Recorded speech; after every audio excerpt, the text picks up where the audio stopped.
मूल की पूजा करेंगे, वहां से हमारा संस्कार निर्धारित होगा, उस संस्कार का भोग यही कराएंगे। ये उतना ही देंगे जितना हमारा संस्कार, उससे कम बत्ती नहीं कर सकते। हम इसी उद्देश्य से, क्योंकि टहनियों को फल मिलते हैं, हम टहनियों का आदर करने लगे, मूल भूल गए। वो मूल की पूजा ना करने से टहनियों ने फल देने बंद कर दिए। इसी प्रकार हम विधिवत साधना करने को, हमने विधिवत साधना करनी चाहिए, यही प्रेरणा हमारे सदग्रंथ देते हैं। तो क्या बताते हैं, चारों युग में हम पुकारे कूक कहा हम हेल रे। चारों युग में आए हम, रुके मर मर के आवाज लगा लगा कही, हीरे माणिक मोती बरसे ये जग चुगता डेल रे। हीरे और मोती हम बरसान लग रहे, हम वास्तविक ज्ञान, वास्तविक भक्ति, तत्व ज्ञान दे रहे हैं, और तुम इन दंत कथाओं, लोक वेद के आधार पर साधना और इन आन उपासना में लगे हो, तुम डले ढो रहे हो। अब धर्मदास जी से परमात्मा क्या बता रहे हैं कि धर्मदास, मैं चारों युगों में आता हूं और ये ब्रह्मांड रचने से पहले भी मैं विद्यमान था, मेरा नाम कबीर देव है।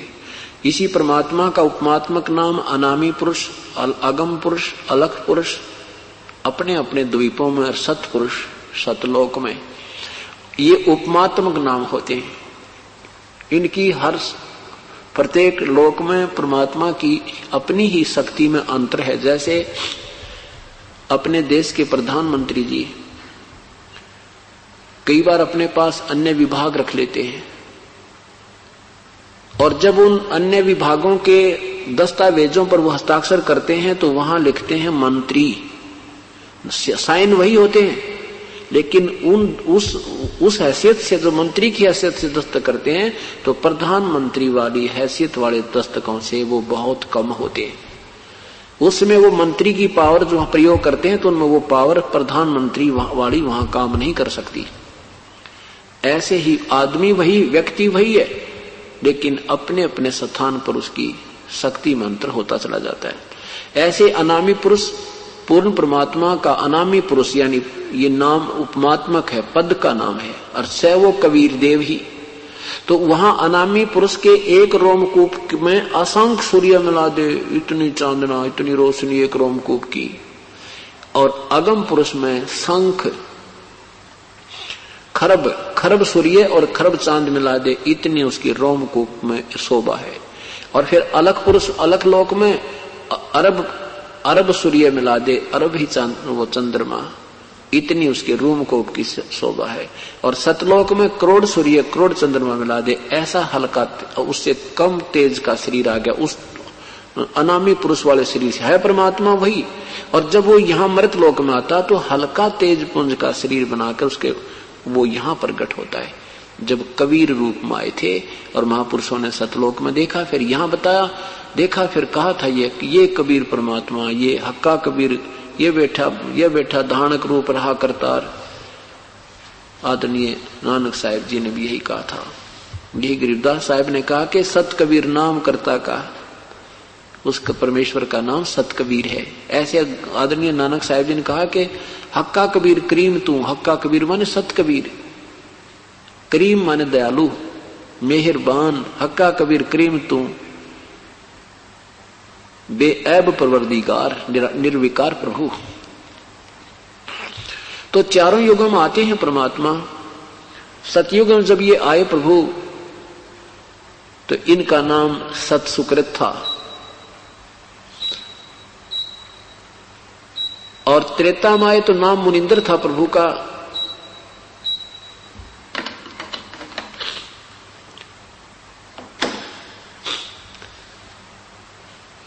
नहीं, त्रेता माए नाम मुनिंदर था प्रभु का, और द्वापर माए करुणा में नाम से प्रकट हुए। वही कबीर देव अपना नामांतर करके, रूपांतर करके, और यहाँ आते हैं, अपने द्वारा रची हुई सृष्टि को ठीक ठीक वही बताते हैं। और कलयुग में उस परमेश्वर का नाम कबीर देव रहेगा, जो ओरिजिनल नाम है। ओए होए, ये ऐसा क्यों किया मालिक ने? कि इस एक बार कबीर वैसे भी स्वाभाविक कोई बोल देगा ना तो भी पुण्य का भागी बनता है। और हम इतने पाप हो गए हमारे कि इतना सब क्रिया करके भी अब हमारा लेवल भक्ति का और हमारे पुण्यों का बहुत देर से उभारा पाओगा। सतयुग में हम ठाठ करे, अपने पुण्य कमाई खाई खर्ची खूब मौज किया। उसके बाद हम त्रेता में भी रहे हैं, हम द्वापर में भी रहे हैं और हम अब कलयुग में अब दुर्गति को प्राप्त हो गए। अब हमारी वो सारी बैटरी डिस्चार्ज होती होती और हमारे पुण्य कम हो गए, पापों का ढेर बहुत बन गया। जो पुण्यात्मा सीधे मनुष्य शरीर से आए हैं वो सत भक्ति को तुरंत ग्रहण करते हैं। ये लक्षण है। आपके पहले भी मानव शरीर होते आ रहे हैं, आपके अंदर तड़फ थी, आप घूम रहे थे कोई मंदिर मस्जिद गुरुद्वारों में, कोई व्रत की ओट लेकर के, कोई किसी देव की, कोई किसी प्रकार की आप प्रयत्न कर रहे थे। और जो अन्य प्राणियों के जोनी से आए हैं वो भक्ति नहीं करते, वो तो घर वाले कहें तो भी नहीं करते, वो मौज मारते हैं, वो कहें बस ठाठ हैं, क्या किसी ने देखा भगवान, कहाँ है भगवान। वो प्राणी ऐसे होते हैं। हाँ, वो भी लग सकते हैं अगर उनको बार बार समझाया जाए, फिर कोई ऐसी भयंकर आपत्ति आ जाएगी, क्योंकि कर्महीन इंसान ही प्रभु से दूर रहता है। हो सकता वो भी उसके लिए वरदान बन जावे। जैसे काकभूषण का पूरे परिवार का विनाश होने के उपरांत ही उसकी 6 महीने के बाद बुद्धि में परिवर्तन हुआ, वो कलम प्रारंभ हुई, वहां से भक्ति का बीज पड़ा, फिर वो धीरे धीरे करता रहा, फिर एक परमात्मा किसी युग में पूर्ण ब्रह्म मिले उसको, फिर उसका उद्धार किया। सतयुग में जब परमेश्वर आए, ब्रह्मा जी से भी मिलते हैं, उनको पुनर्याद दिलाते हैं, लेकिन वो नहीं मानते हैं। ब्रह्मा विष्णु महेश से मिलते हैं, फिर नीचे आते हैं। आए तो ये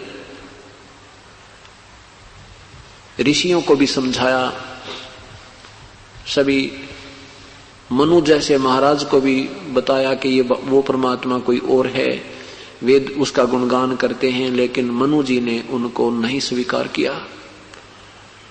परमेश्वर का नाम वामदेव रख दिया, वामदेव, एक दायां हाथ एक बामा। वामा, वामा हाथ उल्टे को कहते हैं, दायां हाथ सीधे हाथ को कहते हैं। तो उल्टा उल्टा ज्ञान प्रचार करने वाला व्यंग्यात्मक नाम उन ऋषियों ने परमेश्वर का निकाल लिया। परमेश्वर सत्य बता रहे हैं कि ये अर्थ नहीं बनता जो वेदों का तुम निष्कर्ष निकाल रहे हो। वो परमात्मा कबीर देव है, वो शरीर है और मैं उसका संदेश वाहक बनकर आया हूं, मैं सही ज्ञान बता रहा हूं। अपनी डबल रोल कर रहे हैं परमात्मा। लेकिन उन ऋषियों ने मजाक बनाना शुरू कर दिया, ये वामदेव, ये वो आ गया वामदेव। वामदेव मीन उल्टा ज्ञान प्रचारक। और कहते हम कहें सही ये मान्य, कहें भली ये मान्य बुरी, यही परीक्षा नीच। और जितनी धोवे कच्ची दीवार को उतनी हो जा कीच। कुदरती बात होती है कि जैसे कच्ची दीवार पहले होती थी, उनको धोने से गारा ही बनती चली जाती है। वो ज्ञानहीन प्राणी थे, उनको समझाने से उल्टे गिरते रहे और भगवान का मजाक बना लिया। एक दिन गरुड़ देव मिले परमात्मा को, गरुड़ जी को समझाया, गरुड़ जी को पूरा ज्ञान समझाया और काफी देर तक गुरुदेव ने प्रभु का ज्ञान सुना, फिर उपदेश प्राप्त किया गुरुदेव ने, गुरु जी ने। अब जब पूर्ण ज्ञान गुरु जी को हो गया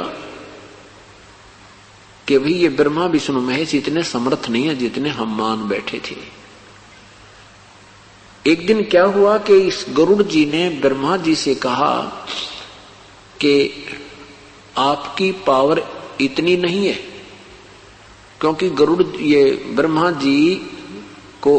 जी अन्य देवताओं को, ऋषियों को प्रचार कर रहे थे वेद का, और मैं ये कर देता हूं, हमारी इतनी पावर है, हम ये कर देता हूं, मैं सृष्टि रचता हूं, फलाना करता हूं। गरुड़ जी खड़े होकर कहने लगे महापुरुष कि हे भगवान, आपकी पावर नहीं है, आप स्वयं नाशवान हो, आपकी जन्म मृत्यु होती है, आपको स्वयं मालूम नहीं आप कहां से उत्पन्न होगे, आप समर्थ कहां से हो। वो परमात्मा कोई और है, वो सर्वशक्तिमान है।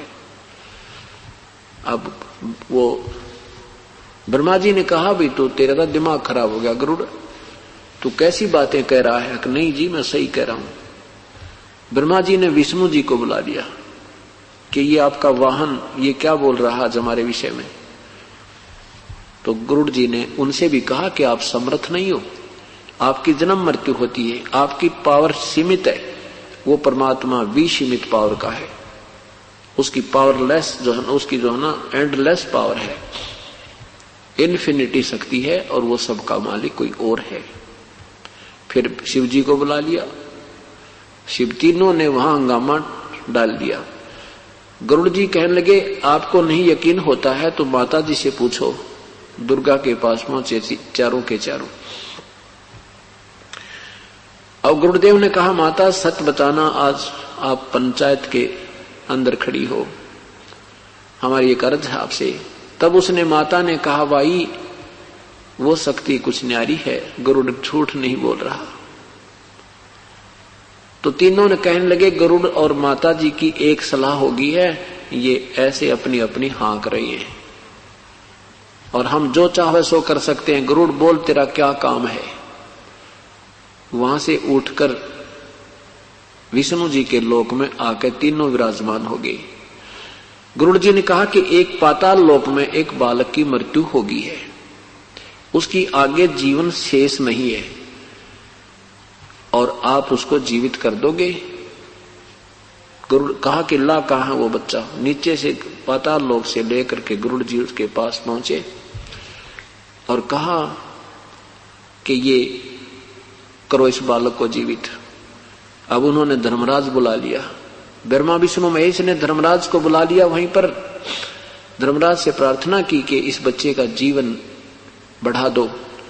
धर्मराज ने कहा नहीं, इसका आगे मनुष्य जीवन शेष नहीं है, इसका जीवन बढ़वाना है तो आप अपना जीवन दे दीजिए कोई सा। अपना जीवन कौन दे, इतना कौन शर्मा दर्द करे।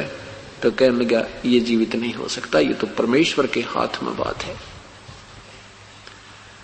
तो क्या बताते हैं, मुक्ति का मार्ग जोर है, कोई देखो सत्संग करके, कोई देखो सत्संग करके, कोई देखो सत्संग करके, मुक्ति का मार्ग जोर, कोई देखो सत्संग करके।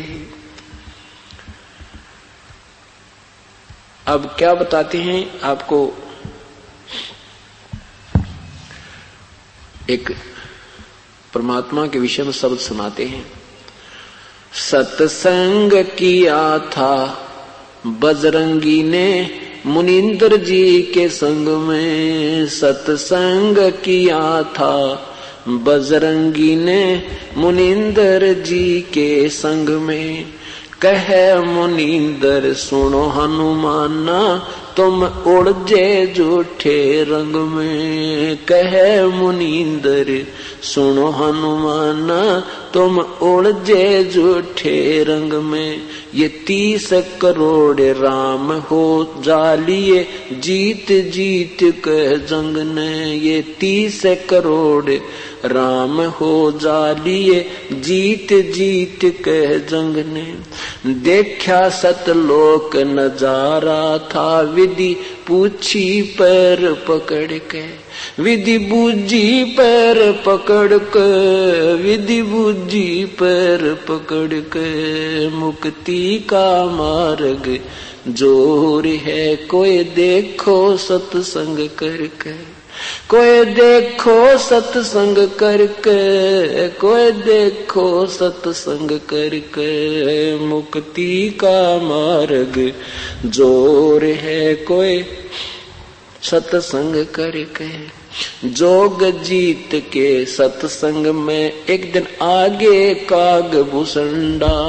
जोग जीत के सत्संग में एक दिन आ गए काग भूसंडा। मुझे ऐसा मार्ग नहीं मिला, मैं फिर लिया 9 खंडा। मुझे ऐसा मार्ग नहीं मिला, मैं फिर लिया 9 खंडा। उपदेश लिया फिर सुमरण कीन्या, तब मिटा काल का दंडा। उपदेश लिया फिर सुमरण कीन्या, मिटा काल का दंडा। वो करे अधीनी बंदगी सतगुरु चरणा के माँ पढ़ के, सतगुरु चरणा के माँ पढ़ के, सतगुरु चरणा के माँ पढ़ के। मुक्ति का मार्ग जोर है, कोई देखो सत्संग करके, कोई देखो सत्संग करके, कोई देखो सत्संग करके। मुक्ति का मार्ग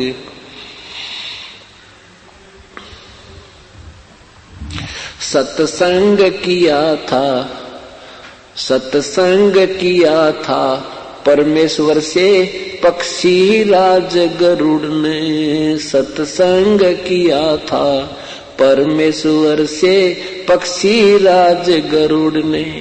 कह सत सुकृत के स्वाद बतावे, यो गूंगा खा कह गुड़ ने। कह सत सुकृत के स्वाद बतावे, गूंगा खा कह गुड़ ने। अकड़ घनी थी ज्ञान की फिर लागी गर्दन मुड़ने। अकड़ घनी थी ज्ञान की फिर लागी गर्दन मुड़ने। उपदेश लिया था सतगुरु जी से, उपदेश लेवे सत उपदेश लेवे सतगुरु जी से। तब सुरत अगम को सरके, तब सुरत अगम को सरके, तब सुरत अगम को सरके। मुक्ति का मार्ग जोर है, कोई देखो सत्संग करके, कोई देखो सत्संग करके। कोई साहेब कबीर ने नानक जी से कही अगम की वाणी। साहेब कबीर ने नानक जी से कही अगम की वाणी। कह नानक मैं तो वाको मानू, जाकी जोत स्वरूप निशानी। कह नानक मैं तो वाको मानू, जिसकी जोत स्वरूप निशानी। देखी सतलोक की चांदनी, तब वह ज्योति फीकी मानी। देखी सतलोक की रोशनी, तब ज्योति फीकी जानी। वाहे गुरु सत नाम कहा था, उन गणी उमंग में वर के, उन गणी उमंग में वर के, उन गणी उमंग में वर के। मुक्ति का मार्ग जोर है, कोई देखो सत्संग करके, कोई देखो सत्संग करके, कोई करके। मुक्ति का मार्ग जोर है, कोई। ब्रह्मा विष्णु महेश ने किया सत्संग गरुड़ के साथा।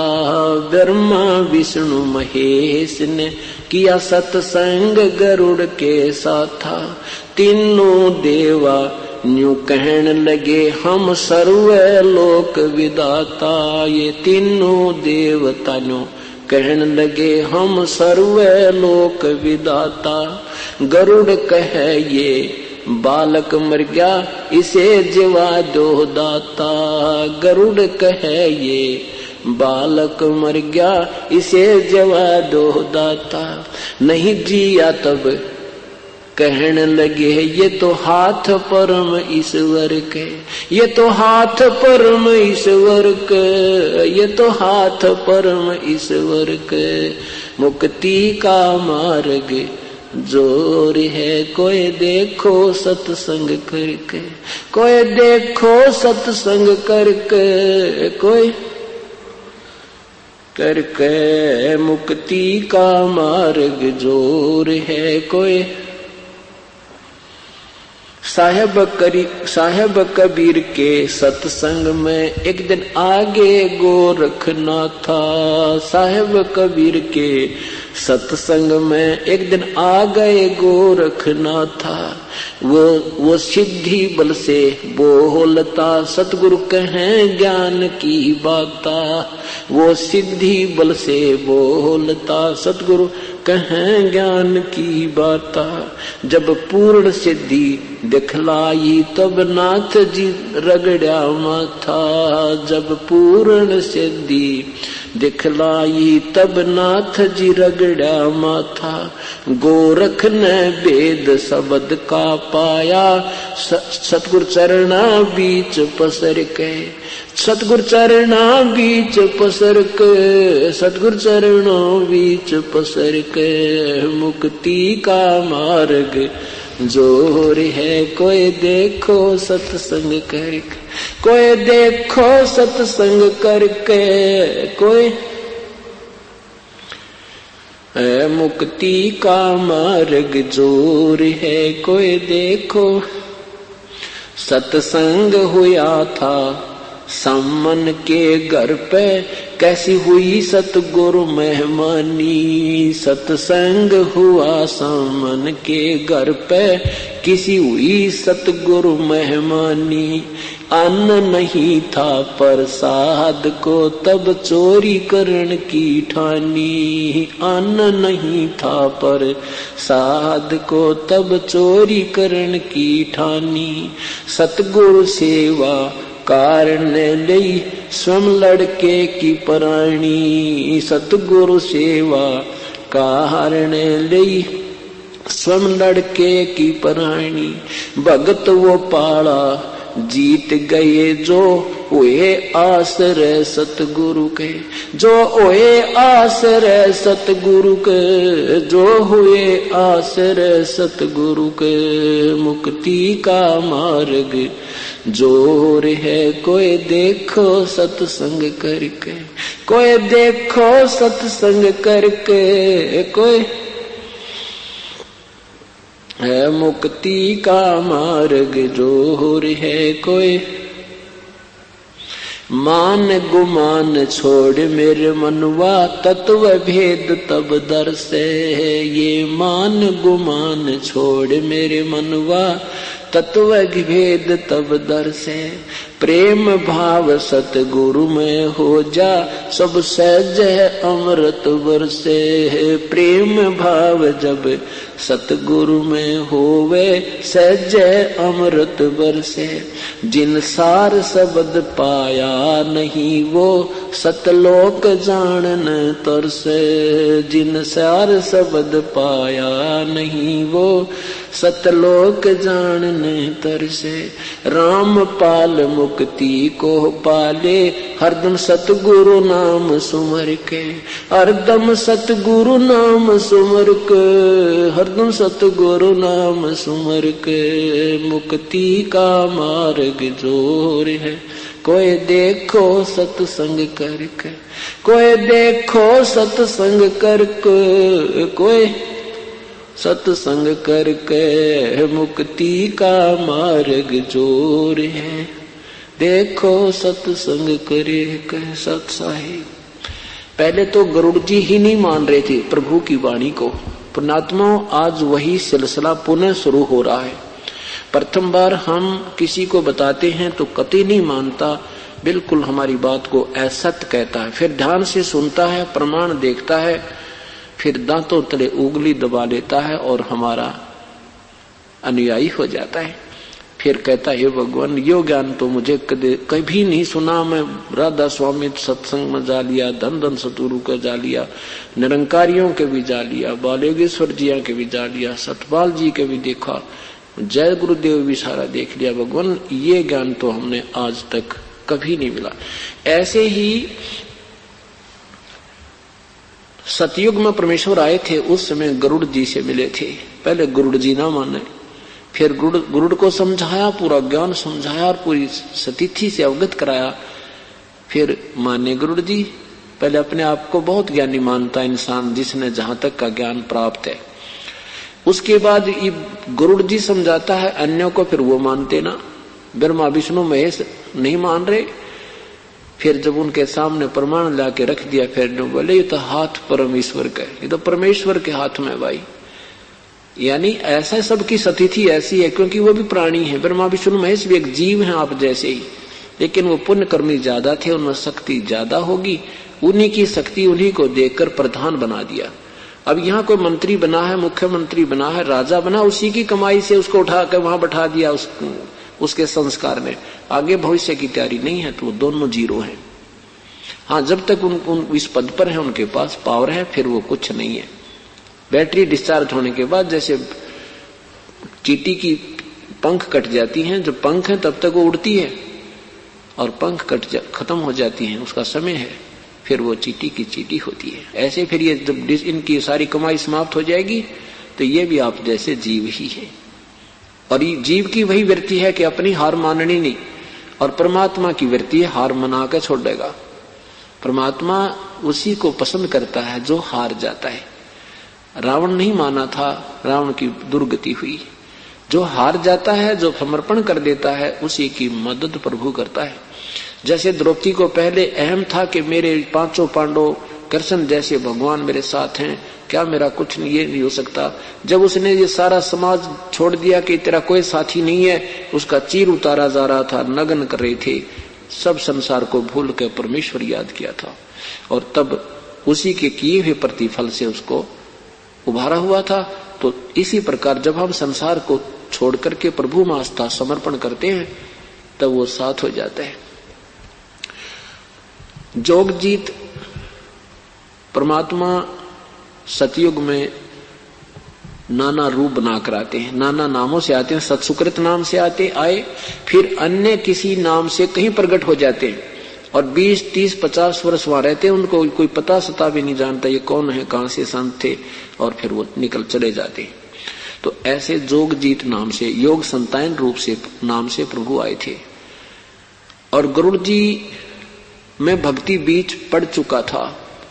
पहले वो शिव की भक्ति की, उसमें उसने अपने गुरुदेव के साथ लापरवाही की, बदतमीजी की, तो उसको सजा मिली, 1 लाख वर्ष तक यम के दूत लोक में रहा। उसके बाद फिर उसका जन्म हुआ, तो उसको कोई अन्य शरीर प्राप्त हुआ। ऐसे चलते चलते फिर किसी दूसरे उसमें चल करके सतयुग, दूसरे उस ये ना जाने कितने युग हो गए हमारे। ये कथाएं पता नहीं कौन से समय की आपको सुनाई जाती हैं, वो बहुत लंबा चौड़ा विस्तार है। तो परमात्मा जोगजीत नाम से सत्संग कर रहे थे। गरुड़ जी पहले तो लोमस ऋषि के, वो कागभूषण लोमस ऋषि प्रश्न उत्तर किए, वहां सेटिस्फाई नहीं हुआ, वहां से इसको श्राप लग गया, तो कागचंड के जन्म होगा। उसके बाद ये कागभूषण का जन्म हुआ। उसके बाद परमात्मा फिर अन्य ये जो है गरुड़ जी दूसरे अन्य कलयुग में, सतयुग में जोगजीत के संपर्क में आया। तो जोगजीत साहिब ने इसको पूर्ण ज्ञान समझाया। तब इस कागभूषण ने कहा, भगवान ये ज्ञान तो मैंने आज तक कभी किसी से सुने ही नहीं था। ओहो, ये तो मैं सब जगह घूम लिया, मुझे इसी की तलाश थी। अब आपकी कृपा से मेरा उद्धार हुआ है। इस प्रकार परमात्मा ने सतयुग, त्रेता, द्वापर में भी अपने ज्ञान का ऐसे ही ढोल पीटा है, लेकिन लोगों ने स्वीकार नहीं किया, बहुत कम व्यक्तियों ने स्वीकार किया। त्रेता युग में परमेश्वर आए। त्रेता युग में परमेश्वर आए। मुनिंद्र नाम था परमेश्वर का। ऋषि मुनिंद्र कहा करते थे। एक नल और नील नाम के आपस में मौसी के बेटे थे। दोनों का बहुत ही अच्छा आपस में प्रेम था। मानसिक परेशानी और शारीरिक कष्ट उनको 3 ताप के अंतर्गत बना हुआ था। कर्म संस्कार उनका इतना था कि उनको आजीवन उस कष्ट को भोगना था। अपने कष्ट निवारण के लिए ऋषियों के पास, महर्षियों के पास, सभी जंतर मंतर करने वालों के पास वो दोनों के दोनों जा चुके थे, परंतु कोई समाधान नहीं मिला। सारे जंतर मंत्र करने के उपरांत भी उनको लाभ नहीं हुआ। तो सभी ऋषियों ने ये कहा, बेटा ये तुम्हारे प्रारब्ध का भोग है, हमारे संस्कार में लिखा हुआ, ये तो तुम्हें भोगना ही पड़ेगा। अब उन संतों की इस विचार को सुनकर भी उनके मन में ये आस्था फिर भी थी, कोई संत ऋषि मिलेगा, कोई संत मिलेगा जो हमारा कष्ट निवारण कर देगा। पुण्यात्मा, यही हमारे अंदर आज भी है।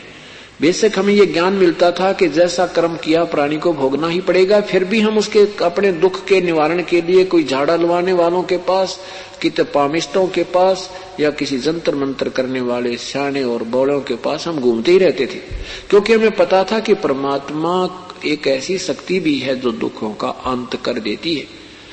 तो अब वो भी धारणा आत्मा में पहले से विद्यमान है। तो ऐसे वो फिर भी तलाश कर रहे थे। एक दिन परमेश्वर के चरणों में पहुंचे और दोनों ने प्रणाम किया, चरणों में शीश रखा। प्रभु ने मुनिंद्र रूप में आए पूर्ण ब्रह्म ने दोनों के शीश पर एक एक हाथ रखा। जो ही उन्होंने हाथ रखा, प्रभु ने उन दोनों नल और नील का वो कष्ट छू मंत्र हो गया। ऐसा शरीर हो गया जैसे कष्ट कभी था ही नहीं। दोनों के दोनों ने चरण पकड़ दिए। हे परमात्मा, आप कहाँ छुपे थे? हे ऋषि जी, आप कहाँ थे मेरे मालिक? हम तो 20 वर्ष से इस कष्ट को भोग रहे थे। सभी ऋषियों ने, महर्षियों ने ये कह दिया था कि तुम्हारा भी मृत्यु के साथ ही समाप्त होगा और कोई विकल्प नहीं है। तब परमात्मा बताते हैं, तुम कौन राम का जपते जापम, तात कटे ना तीनों तापम। तुम किन भगवानों की भक्ति करते हो जिससे तुम्हारे 3 ताप भी विनाश नहीं हो सकते? ये तुम्हारा 3 ताप के अंतर्गत के कारण, 3 ताप यानी जैसे पिछले जन्म में तुम्हें कोई गलती की थी, किसी देव ने तुम्हें श्राप दे रखा था, अब तुम्हारे प्रारब्ध में ये लिखा गया था। ये पूर्ण संत के बिना ये समाप्त नहीं हो सकता, पूर्ण परमात्मा के उपासक बिना। अब अपने आप को गुप्त करके परमात्मा वहां कह रहे हैं कि मैं उसी का नुमाइंदा बनकर आया हूं। अब जो दुख दूर हो गया तो कुछ भी कहे वही मानना होगा कि हाँ प्रभु, हाँ प्रभु, बिल्कुल सही मेरे दाता। इस संसार पर कोई संत नहीं है, कोई ऋषि नहीं है, आप पूर्ण ब्रह्म हो, आप सर्वशक्तिमान हो। कहा बेटा ये तो एक फर्स्ट एड की है तुम्हारी, अभी तो ना जाने कितने कष्ट और तुम्हारे जीवन में है। उनके लिए मैं विधि बताऊंगा, ऐसे आप कीजिएगा, आपका इस जीवन में भी आनंद कल्याण होगा और मृत्यु के उपरांत आप सतलोक से ले जाओगे, फिर कभी जन्म मृत्यु नहीं होगी। अब तो कहना ही क्या था, दोनों ने उपदेश ले लिया और कहा बेटा यहाँ सेवा करना,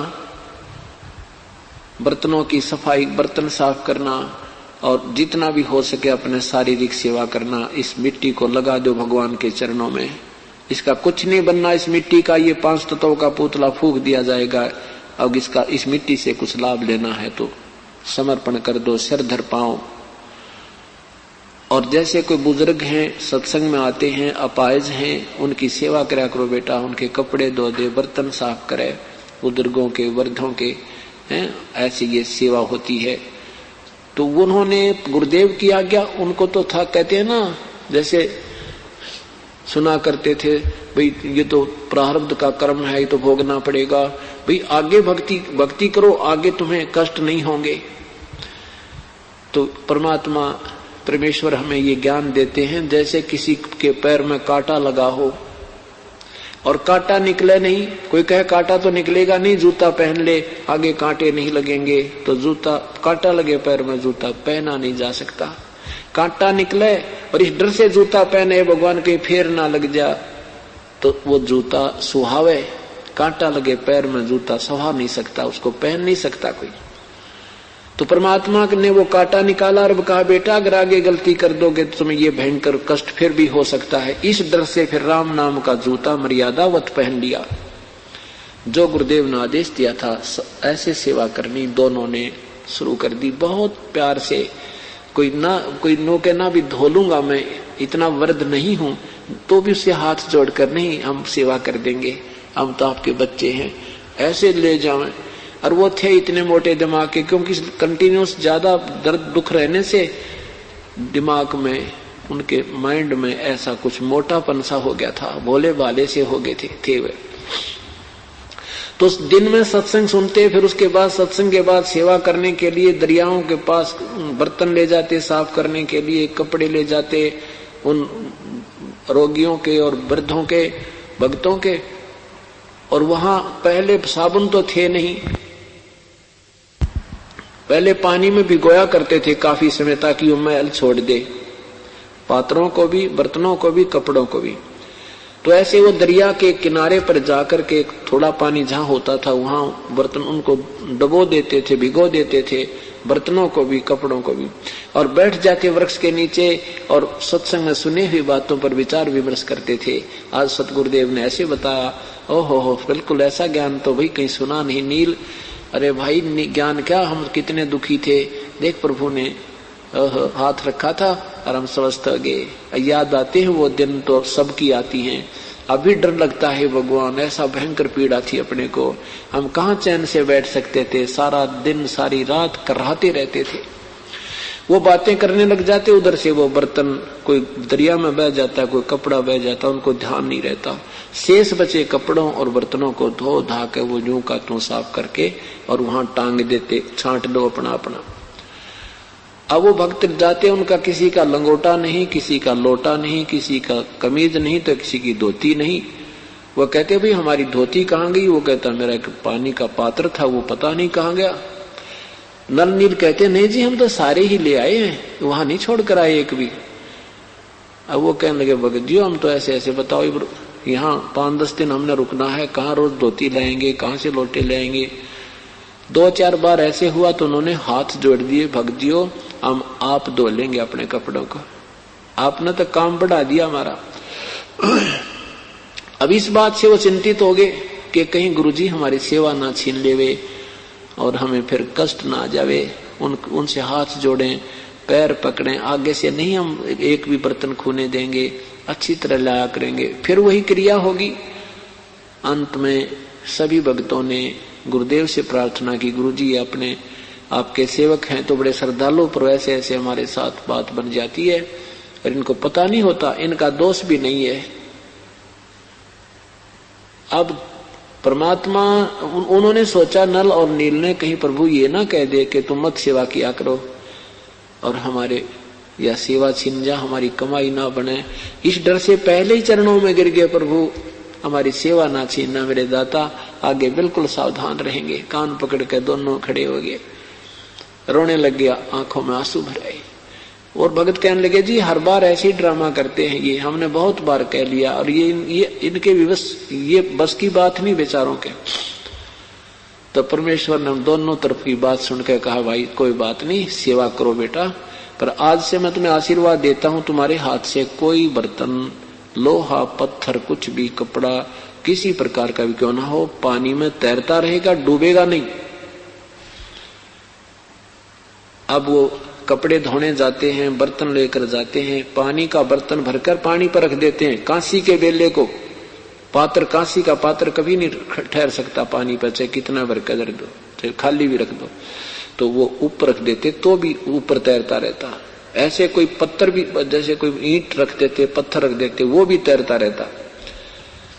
तो वो समस्या हल होगी कि वो सेवा करते थे तो पात्र गुम हो जाते थे, कपड़े वो फिर पानी में वहीं रहते थे, तैरते रहते थे, डूबते नहीं थे और बहते नहीं थे। इस प्रकार परमात्मा अपने हंसों के कल्याण करने के लिए समय समय पर आते रहे। यदि परमेश्वर नहीं आते तो यहाँ परमात्मा की आस्था बिल्कुल समाप्त हो जाती। काल तो चाहता है कि भक्तिहीन हो जाए, इनकी अश्रद्धा हो जाए प्रभु में, लेकिन परमात्मा पूर्ण ब्रह्म होने नहीं देता। अब धीरे धीरे आपको तत्व ज्ञान होगा, जब पता चलेगा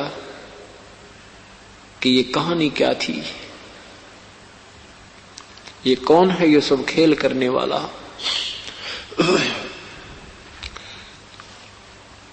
कुछ दिनों के उपरांत परमात्मा मुनिंदर ऋषि रूप में आए हुए श्रीलंका में चले गए। वहां पर एक चंद्र विजय नाम के भाट थे।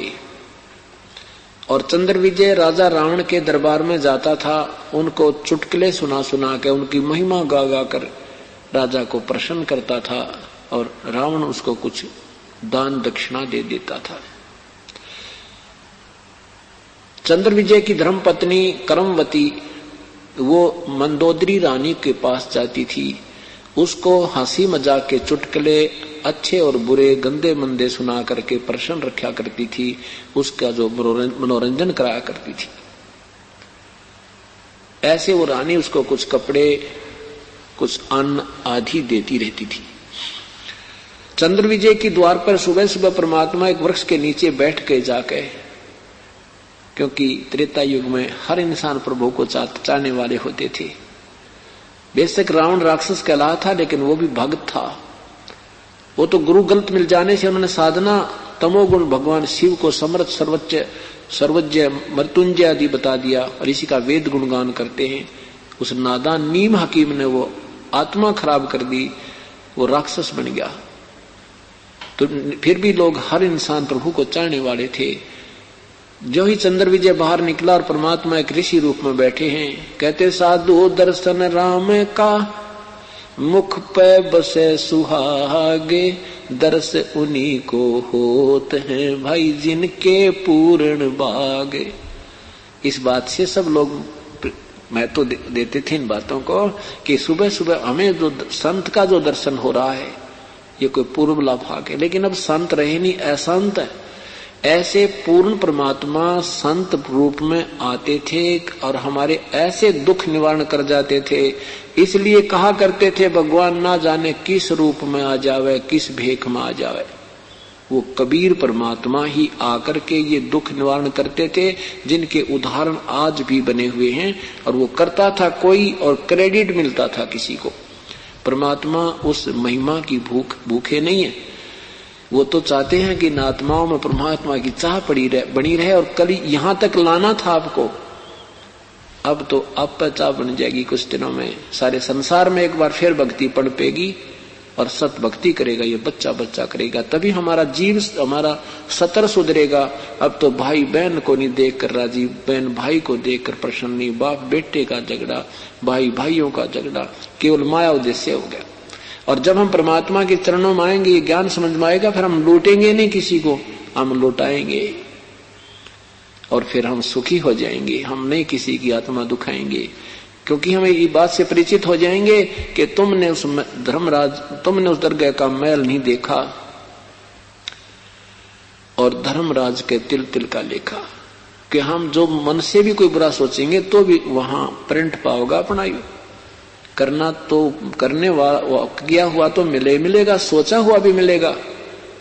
तो इसलिए हम तन से मन से अंदर से अपने विकारों को बाहर रख देंगे और हम किसी को दुखी नहीं करेंगे।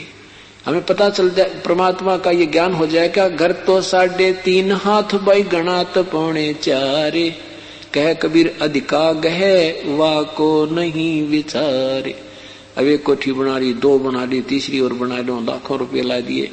और उस एक कहते हैं घर तो इतना बतेरा 3.5 हाथ का और घना 4.25, यानी कम से कम स्थान पर हम अपना निवास करके अपना टाइम पास करने की चेष्टा करेंगे, जिससे हमारा 90% समस्या हल हो जाएगी और 90% दुख दूर हो जाएगा।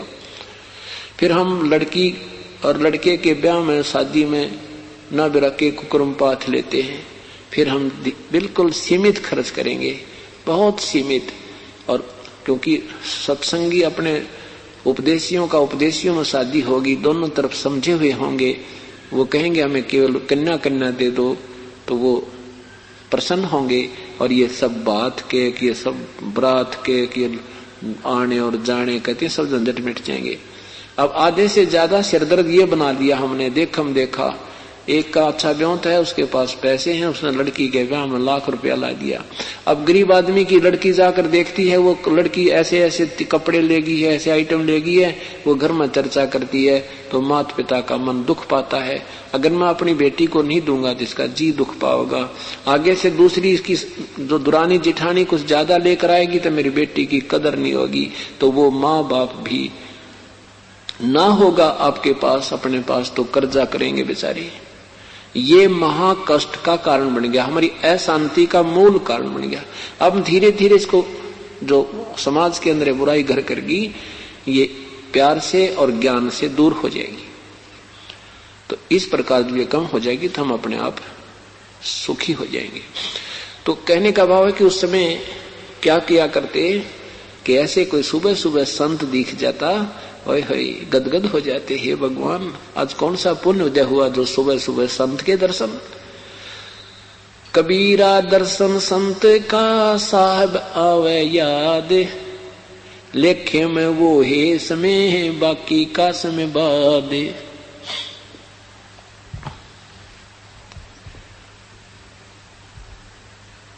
जिन मिलते सुख उपजय मिट कोटि उपादे, भवन चतुर्दश ढूंढियो इसे परम स्नेही साधे। उस तत्वदर्शी संत पूर्ण संत से कहते जिन मिलते हैं सुख उपजय और मिटते कोटि उपादे। अब जैसे आप यहाँ आए हो सत्संग में, सत्संग सुन रहे हो 2 दिन 4 दिन, जैसा जिसका सौभाग्य होगा सुअवसर प्राप्त होगा। यहाँ आने के बाद आप आम संसार में जो जितने भी मन में खरपतवार थे, यहाँ आने के बाद शांत हो जाते हैं। ये कोटि उपाद यानी ये बकवाद मन से समाप्त होने लग जाती है और आनंदित होते हैं। तो ऐसे कहते साधु दर्शन राम का, मुख पर बसे सुहागे, दर्श उन्हीं को होत हैं जिनके पूर्ण भाग।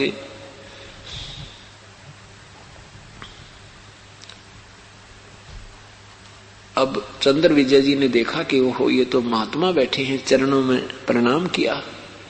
ए प्रभु आओ, आपका दास का मकान ये साथ ही है, हमें कुछ सेवा का मौका दो। प्रभु ने कहा कि भगत जी हम ऐसे नहीं जाया करते, हम उसी के घर जाते हैं जो हमारा उपदेशी हो जाता है, हम अनुपदेशी का अन्न आहार नहीं करते। तो उन्होंने कहा कि चंद्र विजय जी ने कहा कि नाम तो हमने ले रखा है, हमारे रावण राजा ने भी नाम उसी गुरु से लिया है और हमने भी उसी से उपदेश प्राप्त कर रखा है। परमात्मा ने कहा वो गुरु नहीं, वो तो नीम हकीम है। उसने गलत ज्ञान दिया है, रावण को उसने राक्षस बना डाला, तुम्हारे राजा को उसने मिसगाइड कर दिया। और ये भगवान शिव मृत्युंजय सर्वेश्वर महेश्वर नहीं है, ये तुम्हें भूल पड़ी है। पूरी कथा सुनाई, सृष्टि रचना सुनाई। सुबह सुबह आदमी वैसे भी निर्मल होती है आत्मा, और बहुत प्यार से 2 घंटे वो सारी कहानी सुनाई। चंद्र विजय कहने लगे भगवान ये तो मैंने बहुत ऋषियों से कथाएं सुन ली और हमारे राजा के पास भी और गुरु जी कथा करते थे, ये परमात्मा ये ज्ञान तो आज तक किसी ने हमें बताया नहीं। चंद्र विजय ने दूसरी ज्यादा समय नहीं लगा और चरणों में समर्पण कर दिया और नाम ले लिया। परमात्मा को द्वार घर पर ले गए, सारे परिवार को पालन कर दिया कि आ जाओ भगवान आए हैं। 16 सदस्य से परिवार सदस्य थे घर में, पुत्र वधू पुत्र पुत्रियां पत्नी, लेकिन एकदम उन सभी परिवार के सदस्यों ने स्वीकृति नहीं दी। कहने लगे हमें कुछ सोचने का समय दो, हम विचार करेंगे देखेंगे। परमात्मा चले गए। दूसरी बार फिर कुछ दिनों के बाद तुरंत कृपा की मालिक ने। तब तक चंद्र विजय ने तोते की तरह रटा दिया पूरे परिवार को कि पूर्ण परमात्मा और है, ये भगवान पूर्ण नहीं है, शिवजी समर्थ नहीं है, इनकी पावर सीमित है। पूरे परिवार ने दूसरी बार जाते ही नाम लिया। 1 हफ्ते परमात्मा उनके घर पर रुके और 1 हफ्ते में पूर्ण रूप से सारों को पढ़ा दिया परमेश्वर ने। अब वो कर्मवती प्रतिदिन मंदोदरी के पास जाती थी, केवल ऊट पटांग बातें रानी को सुना सुना के प्रसन्न किया करती थी। उसके बाद उसने ये अमृत वर्षा सुनानी शुरू की, सृष्टि रचना सुनाई, फिर परमात्मा के गुणगान किए। प्रभु पूर्ण ऐसा है, हम सतलोक में ऐसे थे, ये 2 दिन के जीवन है, फिर मां विष्णु महेश समर्थ शक्ति नहीं है। अब वो मंदोदरी कहती है कि कर्मवती तू कौन सा स्टेशन पकड़गी, तेरे में तो ये विचार तो कभी थे ही नहीं, तू तो गंध भरा था तेरे अंदर, ऐसी गंदी बोलिया करती तू तो। हे भगवान, और आज ये इतनी प्यारी बातें तू कहां से ढूंढ लाई, ये कहां से मिल गए तुझे ऐसे अमर वचन। तेरे अंदर इतना परिवर्तन कर्मवती, मैं हैरान हूं। उस दिन से तेरे मुंह की तरफ देखती रहती हूं, या बोल के रही है, इसने बोलना क्या चाहिए था। तब कर्मवती ने कहा कि ऐसे ऐसे हमारे घर पे हमारे गुरुजी आते हैं, मुनिंदर नाम है प्रभु का, और मंदोदरी उनके दर्शन मात्र से ही हमें बहुत आनंद आता है। अब जिस परमेश्वर के नाम लेने से ही हमारी आंखों से आंसू आने लग जाते हैं, जिसको हम त्याग कराए हैं, और उस परमेश्वर का संग जिन पुण्यात्माओं को मिला होगा, उनसे चर्चा करने का सुअवसर मिला होगा, उसको उस आनंद की हम किसी से तुलना नहीं कर सकते। अब मंदोदरी ने कहा कि कर्मवती, अब के तेरे गुरुजी आवे तो मेरे पास बुला कर लाना, मैं उनके दर्शन करूंगी और कुछ प्रसन्न करूंगी। अब कर्मवती उसकी नौकरानी थी और मंदोदरी महारानी थी। अब ये कहे कि मैं नहीं बुलाऊंगी, क्योंकि गुरुदेव को ये नहीं कहा जा सकता, आदेश नहीं दे सकते। तो कर्मवती ने कहा, देखो आप रानी हो, मैं आपकी नौकरानी हूं, आपका आदेश शिरोधार्य है। परंतु एक गुरुदेव एक कथा सुनाते हैं कि कभी भी संत को बाय ऑर्डर नहीं बुलाना चाहिए। प्यासे को ने कुएं के पास जाना ही श्रेयकर होता है और संत के पास जाना चाहिए। अगर संत को कोई बुला भी लेता है और संत जी अपनी अंदर अंतःकरण से हृदय से आशीर्वाद नहीं देगा तो कोई लाभ नहीं होगा।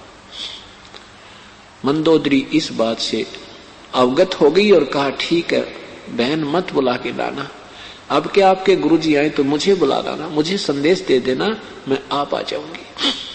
अब देखो पुण्यात्मा, ये लक्षण होते हैं पुण्यात्माओं के। एक रानी और एक नौकर के घर जावे, आज के टाइम में तो कोई देखे भी कोई ना, जरा सा कोई अधिकारी बन जाना और किसी पीएन के घर जान की कोई कह दे, उसकी 3 त्योड़ी पड़े तो। और एक रानी और एक नौकरानी, नौकरानी भी एक ऐसा था ही, गरीब से गरीब और जाति कौन भाट, कहती है अगर भगवान आ जाए, आपके गुरुजी आए तो मुझे संदेशा दे देना, मैं आ जाऊंगी।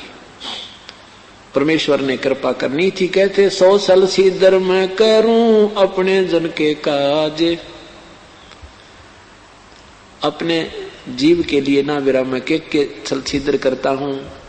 गोता मारूं स्वर्ग में, जा बैठूं पाताल, गरीबदास ढूंढत फेरूं मैं हीरे माणिक लाल। कबीर साहब कहते हैं कि मैं गोता मारूं स्वर्ग में, जा बैठूं पाताल, और अपने इन पुण्य आत्माओं को ढूंढता फिर रहा हूं जो कभी मेरी शरण में रहे हैं। आप भी कभी उस परमेश्वर की शरण में रहे हो, ऐसे ये क्रिया नहीं होती, ऐसे रजा नहीं हुआ करती। और जो नए भी आपके संपर्क में आएंगे, कोई रिश्तेदार हैं, अब उनके भी यहाँ कलम चढ़ जाएगी। परमात्मा पहुंचे, मंदोदरी को संदेशा मिला, नंगे पैरा चल पड़ी, क्योंकि कर्मवती से कथा सुन सुनकर वह कति पूर्ण रूप से तैयार हो रही थी।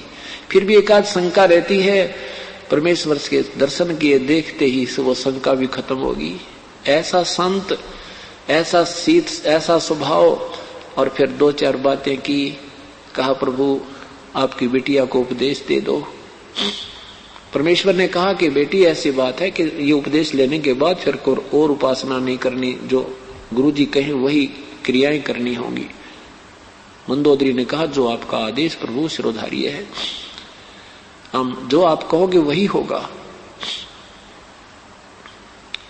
मंदोदरी ने एक प्रार्थना की कि प्रभु मेरा पति शराब पीता है, मांस खाता है, क्या आपकी बेटी का नाम चल सकता है? परमात्मा ने कहा कबीरा तेरी झोंपड़ी गलकटियों के पास, करेंगे सोबरेंगे तुम क्यों भये उदास। कहा बेटी एक दूध पी रहा है, एक जहर पी रहा है, जो पी रहा उसी को हानि है, साथ बैठे को नहीं। आपका पति है, उसको समझाने का प्रयत्न करो। उसके भविष्य के लिए आपका परम कर्तव्य बनता है उसको बार बार प्रार्थना करने का, विनय करने का और समझाना कि ये मार्ग ठीक नहीं है, ये पूर्ण मुक्ति मार्ग नहीं है। और शराब पी और मांस खावे और नाम भी जप रहा है तो काहे की भक्ति बेटा, यहीं से सोच ले।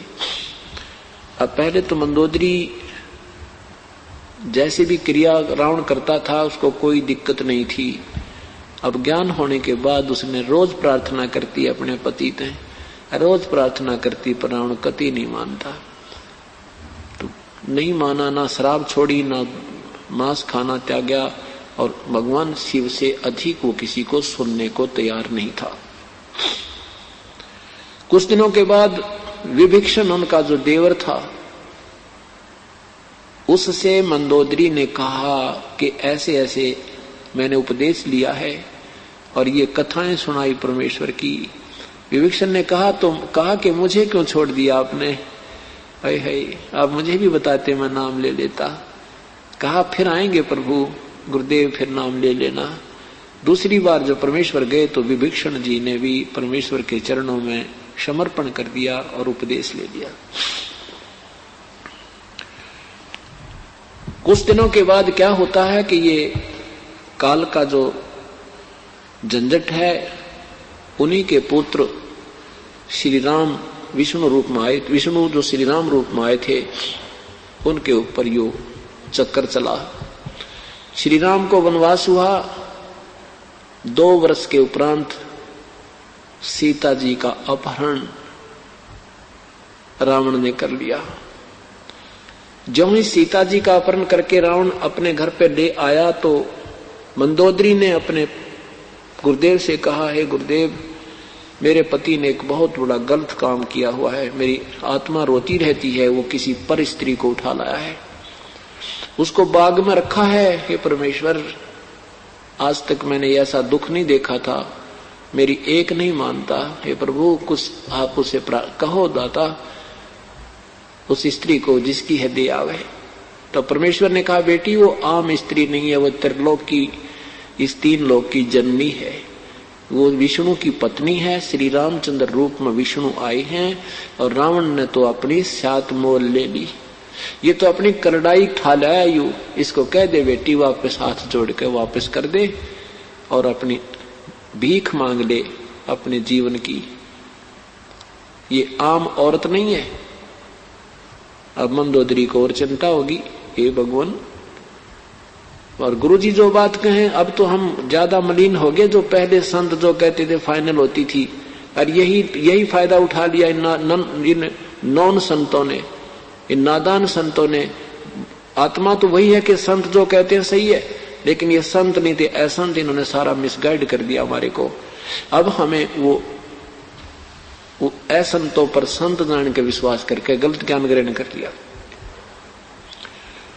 अब समस्या थोड़ी सी आएगी, हमारे सामने आ रही है ये दिक्कत कि बहुत कठिन हो रहा है सतमार्ग पर पुण्यात्मा को लगाना। लेकिन अब शिक्षित वर्ग हो गया, बहन बेटी भाई बुजुर्ग नौजवान बच्चे सब शिक्षित हैं, शास्त्र अपने पास हैं, ये काम अब सुलझ जाएगा। और इसके सुलझे बिना ये जीव ना तो समाज उद्धार हो सकता और ना आत्म कल्याण हो सकता और ना हमारे अंदर प्रेम बढ़ सकता। अब मंदोदरी को चिंता होगी, अपने पति से कहा कि आप तो ये स्त्री नहीं है, ये तो त्रिलोक जननी है, ये सीता, इसका ये लक्ष्मी अवतार है ये। तो रावण कहने लगा तेरी बुद्धि किसने खराब कर दी, ये जंगल में फिर मस्करे मांसाहारी मर्ग मारते तो उसको भगवान बताती है, अपना काम कर, ज्यादा मत बोलना मेरे सामने। अब बहुत कहा पर नहीं माना। विभीषण ने भी कहा तो विभीषण को भी धमका दिया, बकवाद मत करे तू गणा। अब अपने सुहाग की चिंता हर बहन को होती है। भगवान से फिर प्रार्थना की, है प्रभु हे गुरुदेव आप मेरे पति को सद्बुद्धि दो। प्रभु ने कहा बेटी ये कर्महीन इंसान है और इसके गुरुदेव ने इसको उल्टा रंग दिया, अब ये मानता नहीं, इसका बहुत बुरा स्वभाव हो चुका है। तो मंदोदरी ने कहा, प्रभु मेरी आत्मा संतुष्ट हो जाएगी, एक बार आप प्रार्थना कर, आप इसको एक बार समझा दोगे, और नहीं मानेगा तो मैं विधवा भी हो जाऊंगी, मुझे दुख नहीं होगा।